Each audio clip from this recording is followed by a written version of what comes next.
کو رسول پاک کا وصال ہوا نا، حضرت بلال نے منہ سے لفظ ہی کوئی نہیں ادا کیا. کسی نے اپنا دکھڑا کسی انداز میں سنا لے. حضرت عمر نے کہا، جس نے کہا حضور وصال کر کے گردن اڑا دوں گا. حضرت عثمان غنی نے کہا، خبردار کوئی مجھے آ کے نہ بتائے کہ مصطفیٰ وصال کر گئے.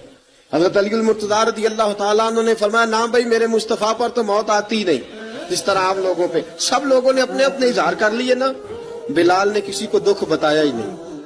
ایک کونے میں بیٹھ کے نا حضرت بلال اکیلے آنسو بہاتے رہے، کسی کو بتایا ہی نہیں، اکیلے روئے. ایک شخص کہنے لگا، یار بلال بولتا نہیں. کہا نہ بلاؤ اسے. عصر کی نماز کا وقت ہوا نا، تو وہ بلال جو کعبے کی چھت پہ بغیر سیڑھیوں کے چڑھ گیا تھا، وہ بلال جو کعبے کی چھت پہ بغیر کسی سہارے کے چڑھ گیا تھا، اس بلال کو کہا کہ بلال چڑھ ذرا، آذان پڑھ، مسجد کی چھت پہ چڑھ جا. حضرت بلال کئی بار چڑھے اور کئی بار گرے، کئی بار چڑھے اور کئی بار گرے. حضرت بلال حبشی رضی اللہ تعالیٰ نے آواز دی، کہا سلمان میری مدد کرنا، میری مدد کرنا. اب مجھ سے چڑھا نہیں جاتا، اب مجھ سے جایا نہیں جاتا. جناب سلمان فارسی نے بھی سوال نہیں پوچھا کہ بلال تو بیمار ہے، یہ نہیں پوچھا. حضرت بلال کو 2-4 صحابہ نے اٹھایا، چھت پہ پہنچایا. بلال نے اذان شروع کی. جب کہا نا اللہ اکبر اللہ اکبر، وہ آواز جس میں بڑا سوز ہوتا تھا، بڑی درد، بڑی بلندی ہوتی تھی، بڑا جوش خروش ہوتا تھا، آج وہ آواز دب گئی. جب بلال نے کہا نا اشہد ان لا الہ الا اللہ، حضرت بلال رضی اللہ تعالیٰ عنہ نے تھوڑی دیر روک کے سانس لیا.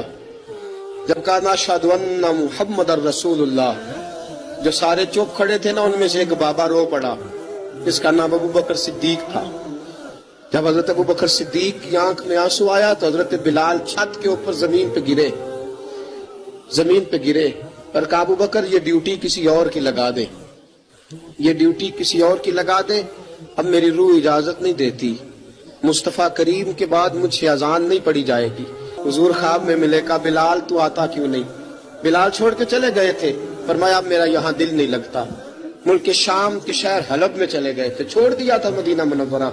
اب میری نگاہوں میں جچتا نہیں کوئی، جیسے میرے محبوب ہیں ایسا نہیں کوئی. حضور خواب میں ملے، آئے مدینے. حضرت بلال آخری بار، لوگوں نے کہا اذان پڑھو. کہا مجھے وہ اذان بھول ہی گئی ہے جو مجھے مصطفیٰ کریم کے زمانے میں پڑھا کرتا تھا، مجھ سے نہیں پڑھی جاتی. نہ مجھے کہو، میں کیسے پڑھوں؟ امام حسن اور حسین نے آ کے دامن تھاما نا، تو کہا بیٹا میں تمہاری نانی کا بھی نوکر رہا ہوں، میں تمہاری ماں کی چکی بھی پیستا رہا ہوں، مجھ سے کوئی فرمائش نہ کر ڈالنا، میں نے نوکری کی ہے، اور مجھے اگر اللہ نے توفیق دی تو میں تمہارے بچوں کے پیر بھی دھویا کروں گا. لیکن امام حسن رضی اللہ تعالیٰ عنہ نے فرمایا بلال ایک بار تو اذان سنانی پڑے گی. سنائی بلال نے اذان. کوئی گھر مدینے میں ایسا نہیں تھا جہاں سے رونے کی آواز نہ آئی ہو.